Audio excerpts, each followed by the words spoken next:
Good morning and welcome, everyone. Thank you for coming today to learn about the Language Flagship's efforts to promote the teaching of strategic languages in the U.S. and how this government program is engaging business, education, and government in an effort to increase foreign language proficiency in the U.S.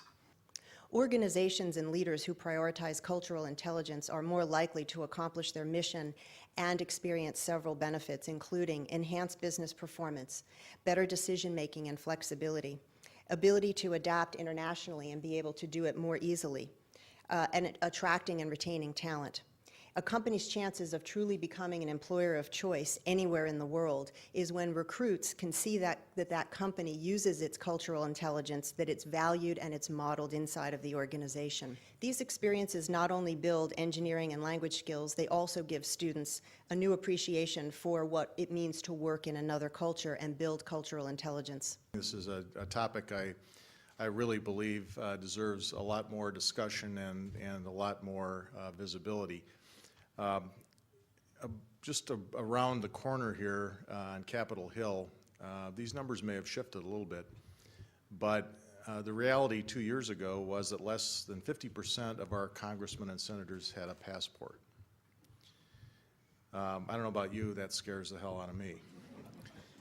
Now, as I said, that may have changed a little bit, but my guess is it's still not where it should be in terms of really understanding and appreciating the global impact that the country and the world is going through right now.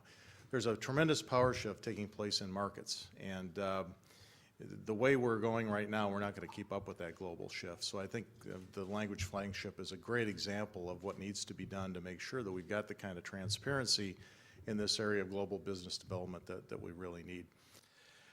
And I'll start off talking a little bit about globalization, which we've really is what we've been talking about this morning, that all the business leaders that have addressed this are really talking about operating in this global environment where timelines are shorter, where distances are shorter, where everything is compressed, where the importance of making the right decision and making that decision in a culturally attuned way is becoming more and more critical for American businesses.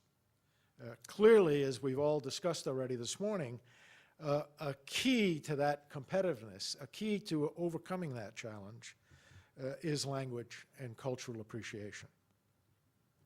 The Department fully understands that national security needs cannot be met with the current output from U.S. education. Our high schools and colleges are not graduating students with measurable proficiencies in critical languages.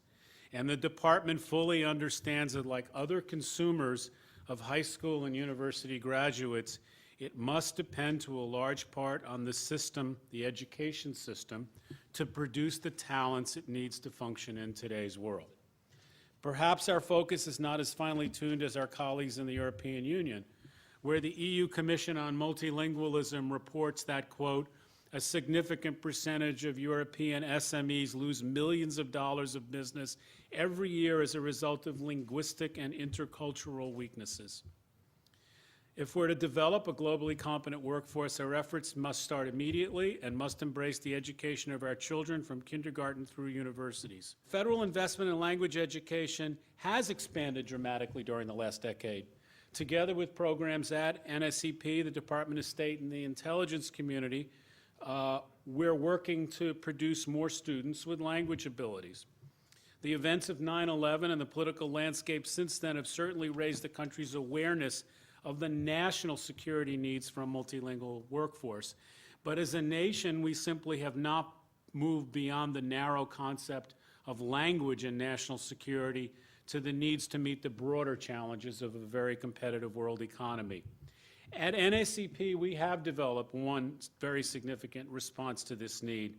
You've heard our colleagues refer to the Language Flagship, which represents a new and transformational model of language education in the U.S., one that is built on the assumption that with innovative curriculum and motivated students, and later you can meet a few of those students, we can turn the corner on language learning and graduate students from any major, business, engineering, political science, who can walk into a room and engage in effective dialogue in another language.